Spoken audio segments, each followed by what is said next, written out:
Nous lisons 2 Corinthiens chapitre 4. Nous commençons au verset 1. C'est pourquoi, ayant ce ministère selon la miséricorde qui nous a été faite, nous ne perdons pas courage. Nous rejetons les choses honteuses qui se font en secret. Nous n'avons point une conduite astucieuse et nous n'altérons point la parole de Dieu. Nous n'altérons pas la parole de Dieu. Et nous rejetons des choses secrètes, des choses qui se font secrètement, qui ne louent et ne glorifient pas Dieu. Alors, c'est pour éveiller la conscience des enfants de Dieu.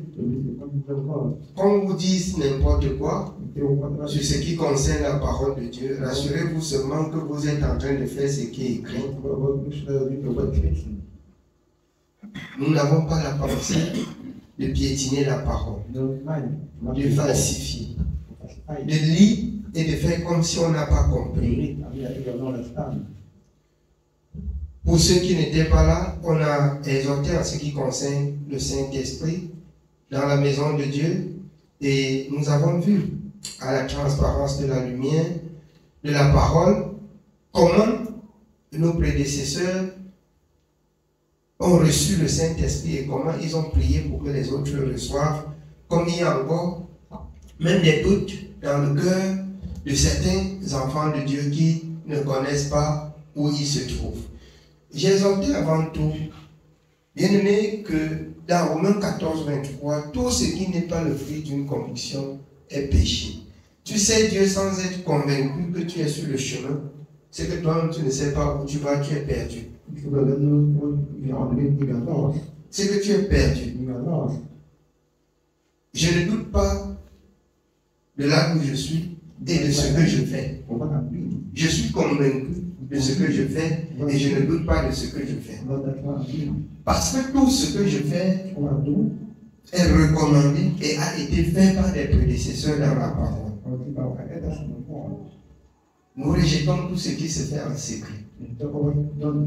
Et nous n'altérons pas la parole. Oui, bien aimé. Mais en publiant la vérité, nous nous recommandons à toute conscience devant Dieu.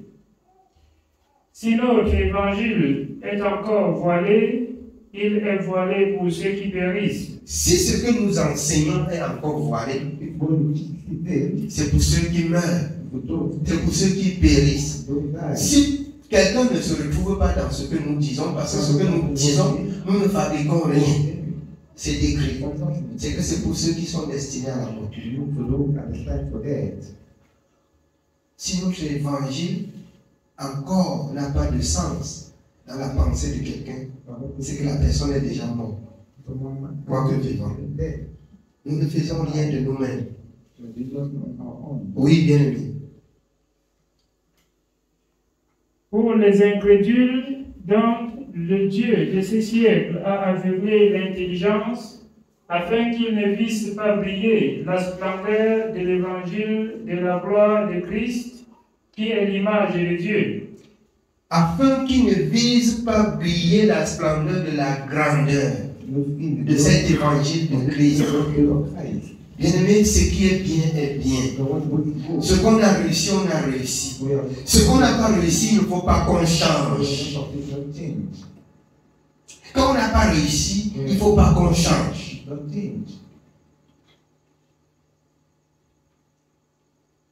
Avec les apôtres, ça a été. Si nous, on ne réussit pas, c'est qu'on a échoué. C'est qu'il faut le faire. C'est qu'il faut revoir. C'est qu'il faut revoir le fondement. C'est qu'il faut se poser la question. Et c'est pourquoi l'apôtre Paul dans 2 Corinthiens 13:5. Examinez-vous vous-même pour savoir si vous êtes dans la foi. Isaïe 59. Non, la main de l'Éternel n'est pas courte pour sauver, ni son oreille dure pour entendre vos prières. Certainement, si vous élevez les prières, Dieu n'écoute pas. Vous êtes sur le sens interdit. Vous ne marchez pas normalement, vous marchez au sens interdit, au sens inverse. Vous connaissez ce que c'est que sens interdit, non? Quand la police t'arrête sur sens interdit, il fait comment? Il occupait des dossiers. C'est pas ça?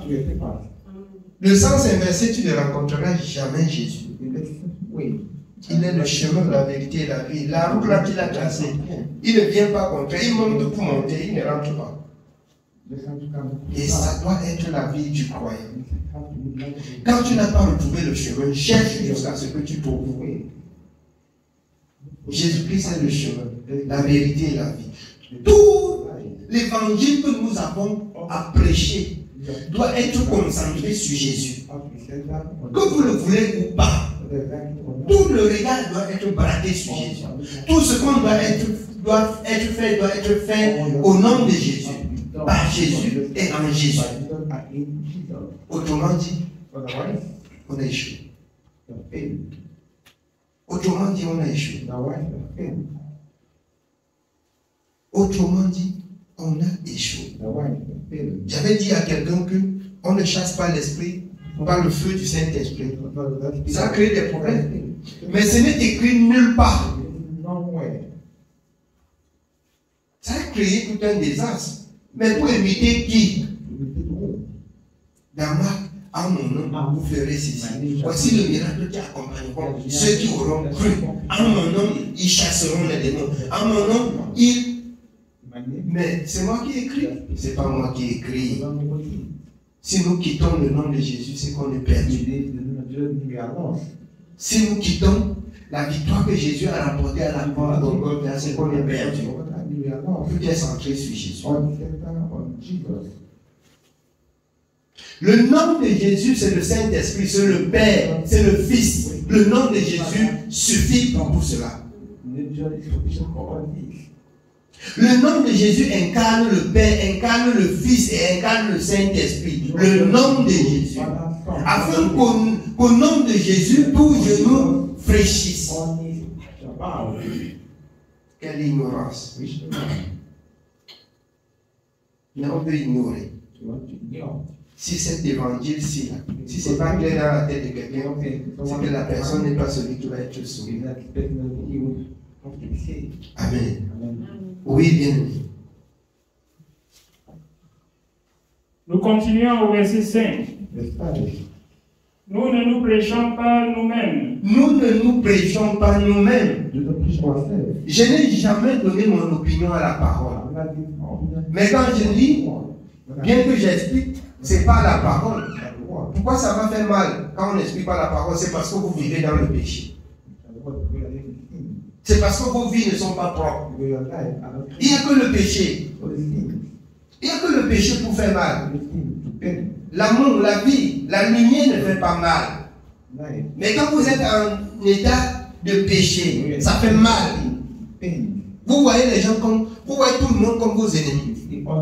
Je vous dis en toute vérité, quand vous êtes dans le péché, si vous ne faites pas attention, tout le monde doit être vos ennemis. Quand vous êtes dans le péché, tout le monde va vous énerver. Et c'est ça l'œuvre de l'ennemi. Il ne vient que pour détruire, pour égorger, c'est son rôle dans Matthieu. Son rôle n'est que pour détruire. Amen. Oui, bien aimé. Nous ne nous prêchons pas nous-mêmes. C'est Jésus-Christ, le Seigneur que nous prêchons. C'est Jésus-Christ, le Seigneur que nous prêchons. Vous laissez Jésus pour parler autre chose, vous avez échoué. C'est Jésus-Christ que nous prêchons. Amen. Oui, bien aimé. Et nous nous disons vos serviteurs à cause de Jésus. Car Dieu qui a dit, la lumière brillera du sein des ténèbres, a fait briller la lumière dans nos cœurs pour faire resplendir la connaissance de la gloire de Dieu sur la face de Christ. Nous portons ce trésor dans des vases de terre, afin que cette grande puissance soit attribuée à Dieu et non pas à nous. Nous sommes pressés de toute manière, mais non réduits à l'extrémité, dans la détresse, mais non dans le désespoir, persécutés, mais non abandonnés, on peut être persécuté, on peut être dans la détresse, on peut avoir quelques souffrances, mais nous ne perdons pas le courage pour le salut que Jésus a disposé pour nous. On ne perd pas le courage. Gardez la foi. Celui qui perd courage, c'est celui qui n'a jamais cru. Celui qui abandonne, c'est celui qui n'a jamais cru. Je n'ai pas cru pour faire plaisir aux hommes. Je n'ai pas cru pour qu'on m'accepte. Je n'ai pas cru, bien-aimé, pour plaisanter. Je n'ai pas cru pour quelque chose sur la terre ou pour faire des amitiés. J'ai cru pour avoir la vie éternelle. Et c'est la vie éternelle que j'attends de Dieu. Peu importe des obstacles que je peux trouver sur le chemin, je ne peux pas changer ce que Dieu a dit. Sous prétexte de plaire aux hommes. Je ne peux pas changer. J'ai cru pour la vie éternelle. Même si je me trouve seul dans l'église, je servirai ce grand Dieu dans la justice et selon sa parole. Je ne peux pas abandonner pour que les gens entrent dans l'église. Je ne peux pas prêcher pour plaire aux gens, pour attirer les gens. Non. Si quelqu'un ne se sent pas attiré par la parole de la vérité et de la justice, c'est que ce n'est pas celui qui va être sauvé. C'est la vérité. Amen. Oui, bien. Abattu, mais non perdu. Portant toujours avec nous dans notre corps la mort de Jésus, afin que la vie de Jésus soit aussi manifestée dans notre corps. Car nous qui vivons, nous sommes sans cesse livrés à la mort à cause de Jésus, afin que la vie de Jésus soit aussi manifestée dans notre chair mortelle. Ainsi la mort agit en nous et la vie agit en vous. Pour ceux qui nous regardent, que nous sommes perdus, ils croient avoir la vie en eux et nous sommes morts. Mais à la fin, nous verrons qui va être sauvé, qui va être rejeté. Ne perdez pas courage sur cet évangile. L'ennemi a combattu cet évangile dès les temps anciens. L'ennemi n'a jamais accepté cet évangile dès le temps ancien. Étienne est mort pour cet évangile.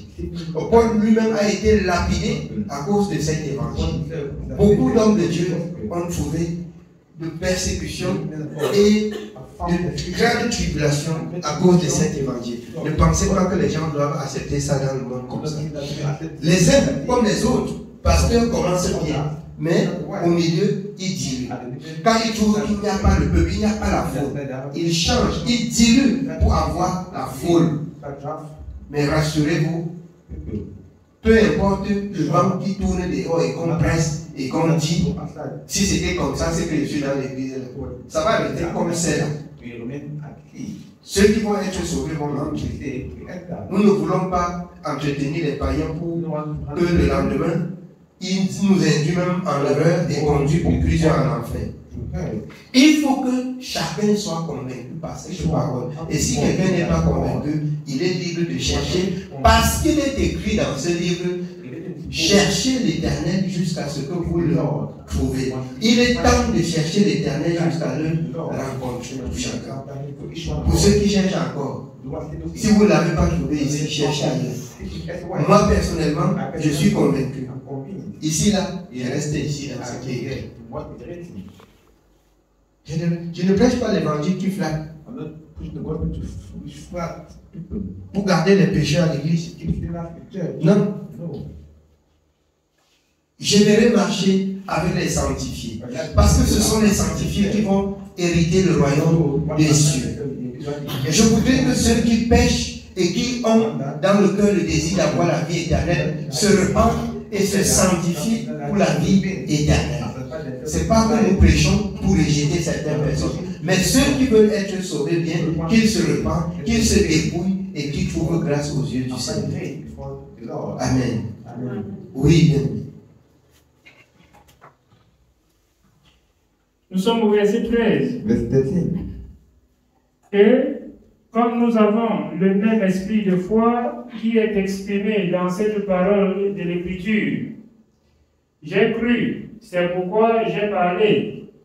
Nous aussi, nous croyons, c'est pour cela que nous parlons. Sachez que celui qui a ressuscité le Seigneur Jésus nous ressuscitera aussi avec Jésus et nous fera paraître avec vous en sa présence. Car tout cela arrive à cause de vous, afin que la grâce, en se multipliant, fasse abonder à la gloire de Dieu des actions de grâce d'un plus grand nombre. C'est pourquoi nous ne perdons pas courage. Et lors même que notre homme extérieur se détruit, notre homme intérieur se renouvelle de jour en jour. Car nos légères afflictions du moment présent produisent pour nous, au-delà de toute mesure, un poids éternel de gloire. Parce que nous regardons non point aux choses visibles, mais à celles qui sont invisibles. Car les choses visibles sont passagères et les invisibles sont éternelles. Amen. Les choses visibles sont passagères et les invisibles sont éternelles. Ça exprime la foi. Ne regardez pas ce qui brille. Ne regardez pas ce que vous voyez physiquement, mais soyez des hommes spirituels. Croyez à ce que Dieu a dit et Dieu accomplira ses bonnes paroles. La foi est une ferme assurance des choses qu'on ne voit pas. La foi est une ferme assurance, une démonstration des choses qu'on ne voit pas. On espère, on croit et Dieu agit. Amen.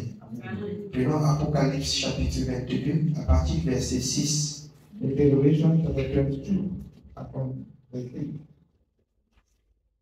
Apocalypse chapitre 22.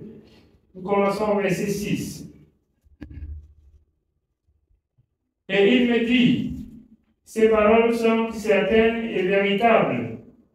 Et le Seigneur, le Dieu des esprits des prophètes, a envoyé son ange pour montrer à ses serviteurs les choses qui doivent arriver bientôt. Et voici, je viens bientôt.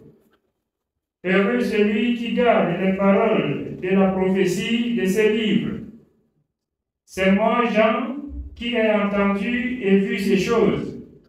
Et quand j'eus entendu et vu, je tombais aux pieds de l'ange qui me les montrait pour l'adorer. Écoutez bien. Ces paroles sont certaines. Dans le livre que nous lisons, toutes ces paroles sont certaines. La fin de toute chose est proche. Heureux celui qui garde les choses qui y sont écrites. C'est écrit et quelqu'un vous dit que ce n'est pas ça. Voici ce qu'on doit faire. Méfiez-vous. Méfiez-vous. Méfiez-vous. Heureux ceux qui gardent les choses qui y sont écrites. Si vous voulez vous laisser ce qui est écrit pour poursuivre ce qui n'est pas écrit, vous êtes avertis. Oui, bien aimé. Nous continuons au verset 9. Mais il me dit, garde-toi de le faire. Je suis ton compagnon de service et celui de tes frères, les prophètes, et de ceux qui gardent les paroles de ces livres. Adore Dieu. Et il me dit, ne scelle point les paroles de la prophétie de ces livres, car le temps est proche. Que celui qui est injuste soit encore injuste. Ne scelle point les paroles de la prophétie de ce livre. Ça, c'est la prophétie. Que celui qui est injuste soit encore injuste. Ne scelle pas. Laisse comme chacun doit lire et comprendre. Ne scelle pas. Tout ce qui est écrit là à l'intérieur, c'est la vérité. On ne vous trompe pas qu'il n'y a pas quelque chose qu'à notre époque on doit mettre en pratique parce que c'était à Jérusalem, parce que c'était à Corinthe, parce que c'est monté, c'est descendu. Tout ce qui est écrit pour notre instruction. Tout ce qui est écrit. Amen. Amen. Oui, bien-aimé. Nous sommes au verset 11. Verse 11. Que celui qui est injuste soit encore injuste. Que celui qui est souillé se souille encore. Et que le juste pratique encore la justice. Et que celui qui est saint se sanctifie encore. Attendez, quand on vous trouble avec une parole de Dieu que vous savez que c'est écrit et que vous mettez en pratique, mais dites aussi comme c'est écrit là, que si quelqu'un ne se sent pas à l'aise de mettre en pratique, il laisse. C'est simple. Dieu a créé l'homme libre. Et Dieu a dit, dans Acte 17, 27, qu'il a voulu que les hommes le cherchent en tâtonnant, bien qu'il ne soit loin de chacun. Il a dit qu'au commencement était la parole. Si les gens ne sont pas assez intelligents pour comprendre que connaître Dieu c'est la parole, laissez-les dans leur égarement. Que ceux qui se sanctifient encore. Que ceux qui pêchent continuent à pécher. Vous êtes libre de pécher. Vous êtes libre aussi de pratiquer la justice. Je ne vois pas où il peut y avoir tiraillement. Quelqu'un dit qu'il choisit la mort, dit que tu choisis la vie. C'est tout. Amen. Oui, bien aimé. Voici, je viens bientôt, et ma rétribution est avec moi, pour rendre à chacun selon ce qu'est son œuvre. La mesure de chacun est avec Jésus. Il va donner à chacun selon ce qu'il mérite. Il va donner à chacun selon ce qu'il mérite. Tu as travaillé pour la justice selon la parole que tu as lue. Bien-aimé, je vous dis en toute vérité, s'il y a erreur dans cette parole, c'est que c'est celui qui a écrit qui ira en enfer, c'est pas moi. J'ai dit, si, même s'il y avait l'erreur, qu'on écrit que le Saint-Esprit c'est par l'imposition des mains, et que quelqu'un a écrit ça que Dieu n'a pas dit, c'est la personne qui ira en enfer, c'est pas moi. Parce que chacun rendra compte de son enseignement. C'est que ceux qui ont enseigné ça, on a écrit, ce sont eux qui iront en enfer, c'est pas moi. Parce que je n'ai dit que ce que j'ai trouvé. Voilà pourquoi il faut parler aux gens selon ce qui est écrit pour quitter le jugement. S'il faut que quelqu'un aille en enfer, c'est pas vous. Vous dites seulement ce que vous avez trouvé. Donc soyez assez sages. Amen. Oui, bien aimé.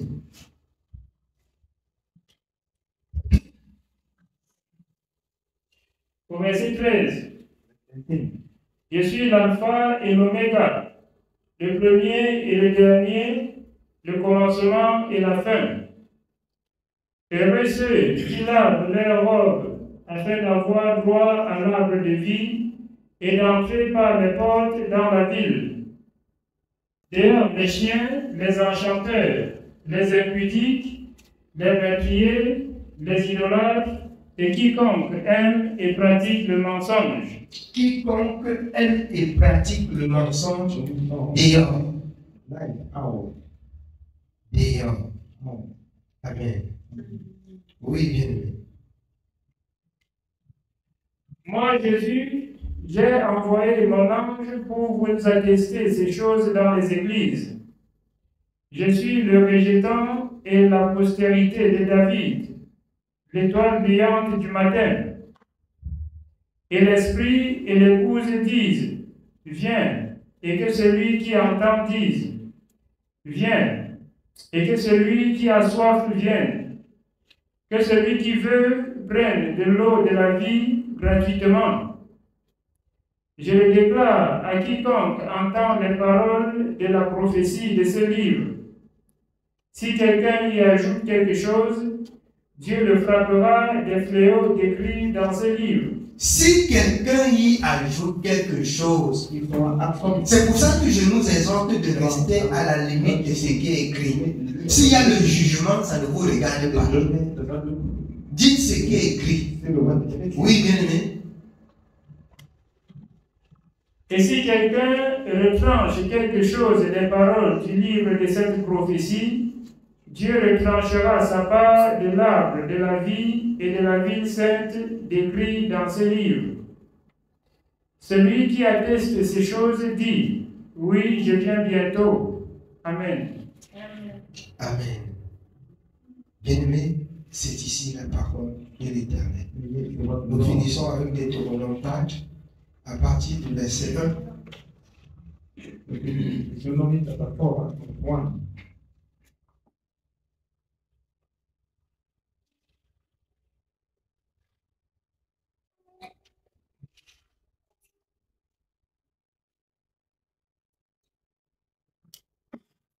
Deutéronome chapitre 4, nous commençons au verset 1. Maintenant, Israël, écoute les lois et les ordonnances que je vous enseigne. Mettez-les en pratique afin que vous viviez et que vous entriez en possession du pays que vous donne l'Éternel, le Dieu de vos pères. Vous n'ajouterez rien à ce que je vous prescris et vous n'en retrancherez rien. Amen. Ici, c'est l'ordonnance donnée à Moïse par l'Éternel. Vous n'en retrancherez rien et vous n'ajouterez rien. Dans la grâce, avec Jean à l'île de Palmos, la prophétie, vous n'ajouterez rien et vous ne retrancherez rien. Tout ce qui est écrit mérite d'être approuvé par ceux qui croient et de mettre en pratique. C'est la vérité. L'apôtre a dit dans Galates 5:16, marchez par l'esprit et vous n'accomplirez pas les désirs charnels. Ceux qui vivent charnellement ou qui prêchent charnellement vous imposent certaines choses, vous soumettez à certaines choses pour les écouter. Non, nous, on n'altère pas la parole. On ne falsifie pas. On dit ce qui est écrit. Si c'est au-delà de votre entendement, vous pouvez vous casser et laisser ceux qui doivent arriver arriver. On ne court pas pour se faire des chrétiens, mais on court pour se faire des personnes qui obéissent à Dieu et qui peuvent nous aider à porter ce message vers les nations du monde pour que les hommes soient sauvés. Amen. Que le Seigneur nous bénisse.